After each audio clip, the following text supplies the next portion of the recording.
Maayong hapon kanatong tanan mga kaigsunan o mga higala. Nasayod ba ka nga nagadala ka sa kalayo? Ikaduhang Timoteo 1:6 nagakanayon. Giingnan ni Pablo si Timoteo pagpasilaob sa gasa sa Dios nga anaa kanimo. Nagpasabot kini nga gibutang sa Dios sa matag magtuto ang usa ka talagsaon nga gasa, tawag og espirituhanong kalayo. Pero sama sa bisan unsang kalayo, dili kini magpabilin nga magsiga kung pasagdan lang. Kung nakasuway ka og luto og sama sa gitawag nga instant noodles, kabalo ka nga kung biyaan mo kini ang kalan, mahimo ra nga masunog ang kaldero ug mahimo nga bugnaw nga noodles nga walay lami. Mausad na ang imong espirituhanong kalayo. Kinahanglan og pag-atiman kay mahimong resulta inay nga magkalayo na hinuon diha sa Ginoo. Ang kalayo sa Dios naghatag kainit, kahayag o kabag-uhan, pero kinahanglan kini pakaunon og ampingan. Ang Roma 12:11 nga kanayon, ayaw pagluya sa inyong kadasig, kundili magpadayon sa inyong kainit sa pag-alagad sa Ginoo. Amen. Hunaw-na lang kung ang imong cellphone dili na maglubat bisan walay charge pagkanindot kaayo. Pero sa tinuod, kinahanglan gayod nato i-charge permi.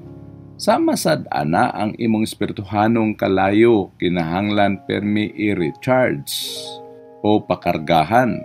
Buhato nato kini pinaagi sa pagpuyo sa presensya sa Dios, paggamit sa atong mga gasa sa pag-alagad, pagpuyo uban sa mga tawo nga makadasig ug dili mga murag fire extinguisher nga makapalong na hinuon sa imong kainit.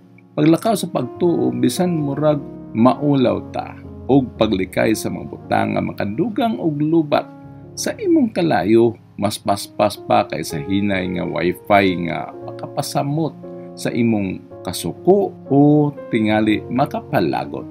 Punaw na ang campfire. Kung pirmi nimo kini pukawon, butangan og kahoy, og hatagan og hangin, paypayan, mulihok og mubuga ang kalayo. Pero kung pasagdan ra, mahimo lang kini nga bugnaw nga abo, parehas sa french fries nga nabilin og nahimong bugnaw hayat na kayo kanon ug wa nay lami. Ingon ana sad ang atong mga gasa, mulig-on kini kung hatagan nato og panahon og higayon.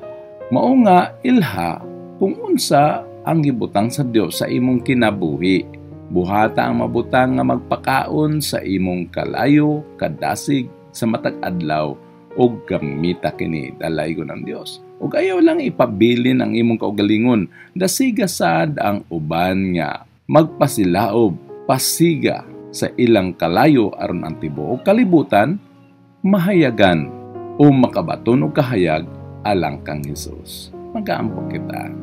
Amahan namong alangit no, nagapasalamat kami sa imong mga pulong nining adlaw nga nagahatag kadasig sa matag usa ka namo. Salamat sa gasa ug kalayo nga imong gibutang sa sulod namo.